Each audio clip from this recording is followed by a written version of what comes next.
All right. Welcome to the first episode of the Jog Your Mind segment, episode 1, segment 1.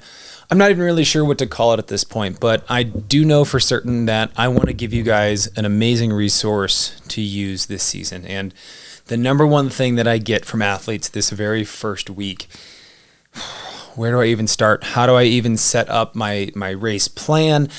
Where do I even go? I don't know what kind of shape I'm in yet. So how do we know? If you haven't done an early season time trial or you didn't do any 5Ks this summer, if you've really just been training, how do you know where to start? And the number one place that I tell athletes to go and look is to actually use a recent workout. What pace has felt sustainable? If you've done some longer intervals, maybe some mile repeats, or even if you've only done 800s, what is roughly there? One of the resources that I use for a lot of my athletes, and a coach that I know really well, is Tin Man. And so I use Tin Man's calculator quite a bit to give my athletes an insight about where they are. You can plug in a recent 2-mile race, a mile time, whatever it might be. And this is a good way for you to kind of just set yourself up for what is possible. And what I would usually tell you guys is go out there with the understanding that if you did that race on concrete or you did it on asphalt, it was just a road race, running on grass or running on dirt is going to be slower, maybe 15 to 20 seconds per mile slower. And what's really important here is that you set yourself up for that first mile. And what I mean by that is that first mile is going to define the rest of the race. And you hopefully know what's coming your way. If this is a brand new course for you in this first race, then what we're going to want to do is probably set ourselves up for a progressive race plan. And what I mean by that is taking a look and saying, if I'm trying to run 18:30 for my first race, roughly 6 minutes a mile, you're probably going to want to open that first mile around 6:10. And then be able to go maybe 6:10, 6:05, 6 flat if you're in good shape and have been able to execute on a progressive race plan. If you don't have a lot of experience, maybe you're in your first season, this is your first race ever, I want you guys to make sure that you feel actually pretty comfortable that first mile. You shouldn't really be stressed out and at a 10 out of 10. That first mile should be a 6 or a 7 out of 10. You should be breathing and nearly aerobic if this is your first cross-country race, especially your first cross-country race of the season. I will tell you that it's always a better place to be progressing your race and picking off people than getting past. It can be really tough mentally early on in the season to have people pass you, not by 1 or 2 people, but have 6, 7, 10, 12, 20 people pass you late in the race. It can be really mentally tough to feel like you're doing a good job and that you're running a smart race.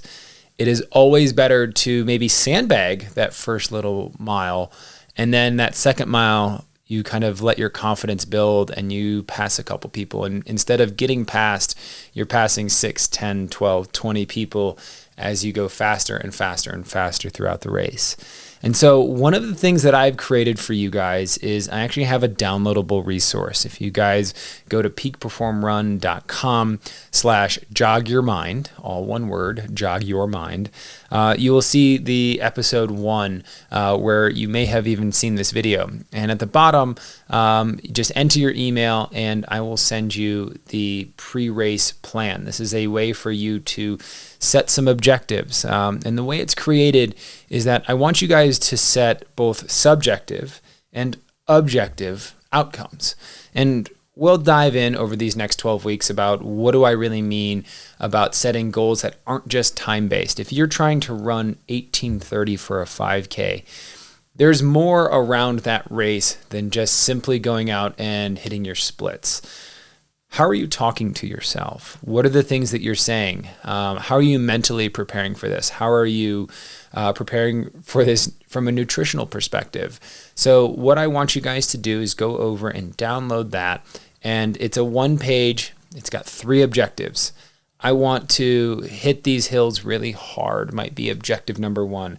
I might want to feel relaxed at the start line if you're someone that has a lot of pre-race nerves. It may be about using your kick if you found that you are someone that has a really great kick, how do you time that out? Where do you want that kick to happen? And I'll talk about that towards the end of this segment. The next thing is how do you plan to execute it? And I think one of the most powerful things I've learned as a coach in working with athletes is encouraging you guys to create a narrative. And what I mean by a narrative is actually going through and talking about, at the start line, I'm going to take 3 deep breaths. I'm going to slap my legs. I'm going to jump up and down. I'm going to stay moving at the start line. And once that gun goes off, I'm going to go out hard the first 400 meters. And it's literally a narrative of you talking yourself through the race. Because the best way to run a race, if you're someone that finds that the race gets harder and harder and you find yourself going negative and negative, is to actually be in the race and be engaged in that moment. How do you handle yourself and how do you talk yourself through the race moment by moment, turn by turn? Okay, I'm going to come down this hill. I'm going to, push myself really hard, especially if this is a course that you've seen before. You can manage that race course as it's happening to you and talk yourself through it. And it really takes out the narrative that can live in our brain, this negative kind of, self-limiting belief that we can have that things are going poorly, that we're slow, that we're going to finish last. And all of that comes on, and it's like a boat anchor that's towing behind us. And the best way that I've found for athletes is to create that narrative as it's happening. But even more so, if you know the course that you're going to run, if you know what's coming your way, write out that narrative about how you want it to play out. And then your job is to play that role when you're out there racing. Be the main character of that race and be that athlete that you want to be while you're out there. And you're the one that's saying, okay, I've got to line myself up for the next turn. Ooh, that person's getting a little bit closer to me. I'm going to jump in and, try to close that gap. I think I can do that on this next downhill. I'm going to get shoulder to shoulder. Think about the race announcer. If you were being announced and they were just following you with the camera, as anxiety inducing as that might sound, I've been the center of the camera before, and any of my athletes that are watching this know exactly what I'm talking about. Imagine that camera is focused and trained solely on you. What are they saying is happening? Oh, he's chasing down the athlete next to them, and they're going toe to toe, and they're going to jump across this water barrier, whatever it might be. Be that. Take yourself and remove yourself a little bit and tell yourself, what are you thinking about what needs to happen? The next piece here is making sure that you even have a plan. And it may sound, like, oh my God, I just want you to go download all these resources and do all these things. These are the things that I send athletes that hire me as a coach, that hire me to help them create a bulletproof pre-race plan and create a strategy so that they can show up to every race and feel confident and execute and get what they want out of their season. So as silly as it might seem to sit down and think about these things before you race, what you don't prepare for can take you out. If you're not ready, if you haven't looked at the course, if you haven't looked at the resources, if you're someone that's competing for a front spot, if you don't know who the field is that's out there, you're setting yourself up to not succeed. So the more you prepare, the better you can plan to do each race. And if you're not assessing yourself after, which is a different episode for a different time, if you're not assessing yourself, then you're not actually really taking as much of an integral role in your own performance. If you can't self-assess and look and say, oh, here's where I need to improve this week and next week. I didn't, kick when I should have.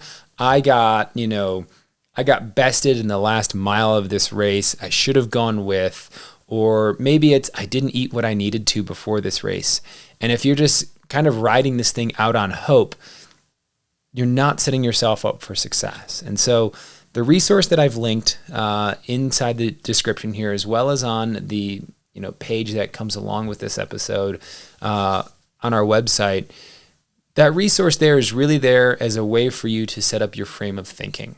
So with that said, my goal was to keep these episodes in episode 1 as short and kind of small as I could, to just kind of talk about how to create a pre-race plan.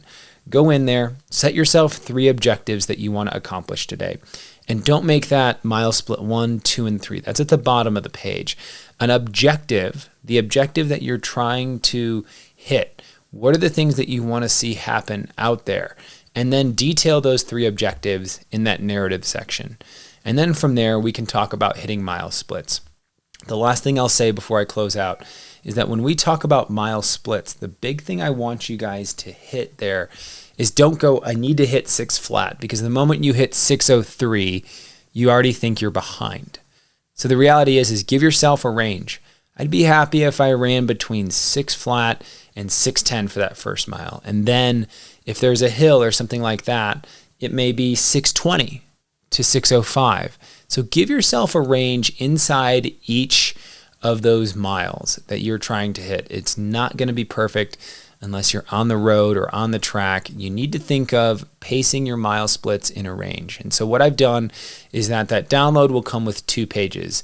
The first one is blank. That's for you. The second one is my version, what I think an objective looks like, what I think a narrative will look like, and what I think mile splits would look like. And so I want you guys to give that resource a look. Tell me what you think. If you guys really enjoyed this, let me know in the comments. And with that said, I will see you guys for segment number 2.